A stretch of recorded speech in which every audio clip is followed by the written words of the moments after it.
Ola, son Mateo Pérez Vázquez e hoxe vou falar do libro Reo, feito por Xesús Fraga, nado no ano 1971.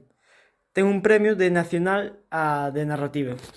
Este libro trata sobre un rapaz chamado Reo, aunque non chamado Reo, xa que Reo é o seu apodo e non se nos dá o seu nome original. Reo é o nome que se da calle, non o seu apodo. Gustalle moito escribir, pero non escribir papeles, poemas, non. A lle gusta escribir grafitis nas paredes, algo que é un acto ilegal, se non se dan o permiso. Nunha destas, a policía píllano, pero ser menor de idade non lle poden facer nada, pero lle dan o toque, non? A súa moza, de orixe brasileira, ten que volver ao seu país, xa que a súa nai o necesita.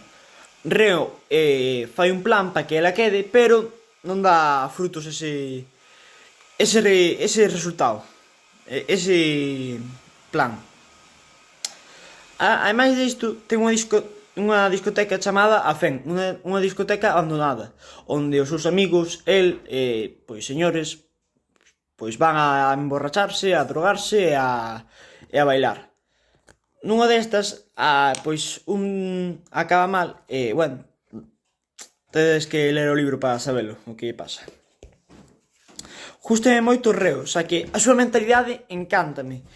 A súa mentalidade, tipo, teño un contrincante, pois eu teño que superar ese contrincante. Non me pode parar, porque eu son mellor, e a min encántame esa mentalidade. Mentalidade tipo CR7, que é o meu ídolo. Pero aparte desto, pois, ten un vocabulario bastante chulo, din algunhas palabrotas e fai o libro máis levadeiro. E, pois, bueno, o que máis me gustou deste libro é Reo, polo que dixen anteriormente, me encanta, fixe moi boas migas con el, e ten poucas páxinas, pero a ver, non é o tema principal para centrarse nun libro. Como xa dixen tamén, ten un vocabulario moi entretido, e ten un tema moi chulo, pois eu recomendo lelo, a verdad. Ata loguiño.